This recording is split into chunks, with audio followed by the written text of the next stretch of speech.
அப்பான்னு கூப்பிட்டு நான் யார்கிட்ட சொல்ல, உங்ககிட்ட தான் சொல்லுவேன்னு அழுதுருங்க. உங்க கண்ணீரை அவர் சேர்த்து வைத்து பதில் தருவார். சில காரியத்துல இந்த கண்ணீர் நிறைவாகணும்.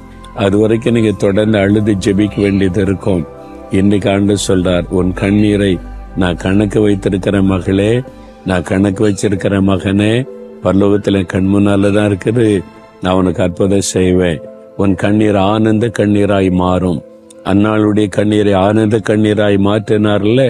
தாவீது எல்லாவற்றையும் இழந்து அழுதார். பலனெல்லாம் போக மடைக்கும். இழந்து போனதெல்லாம் திரும்ப கொடுத்து மகிழ பண்ணார்ல.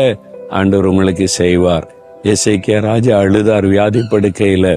ஆண்டவர் சுகமாக்கி 15 வருஷம் ஆயுசு நாளை கூட்டி கொடுத்து மகிழ பண்ணார்ல.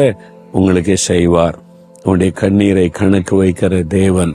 இப்ப அப்படியே ஆண்டவரே, இந்த மகளை பாருங்க, இந்த மகனை பாருங்கப்பா, தனியா அழுது கொண்டு இருக்கிறாங்க, தனிமையில கண்ணீர் வடிக்கிறாங்க. அதை நினைச்சாலே கண்ணீராய் வருகிறது. யார் என் கண்ணீரை பார்ப்பாங்கன்னு நினைக்கிறாங்க. நீங்க கண்ணீரை கணக்கு வைக்கிறீங்க, துருத்தில சேர்த்து வைக்கிறீங்க. இப்போ இந்த மகனுக்கு, இந்த மகளுக்கு அற்புதம் செய்யுங்க. அவங்க வடித்த கண்ணீருக்கான பதிலை கொடுங்க. இன்றைக்கு ஒரு அற்புதத்தை அவங்க பார்க்கட்டும். இன்றைக்கு ஒரு அதிசயம் அவங்களுடைய வாழ்க்கையில நடக்கட்டும். அற்புதங்களை செய்து ஆனந்த கண்ணீரா அவனுடைய கண்ணீரை மாற்றுங்கப்பா, இயேசுவின் நாமத்தில்.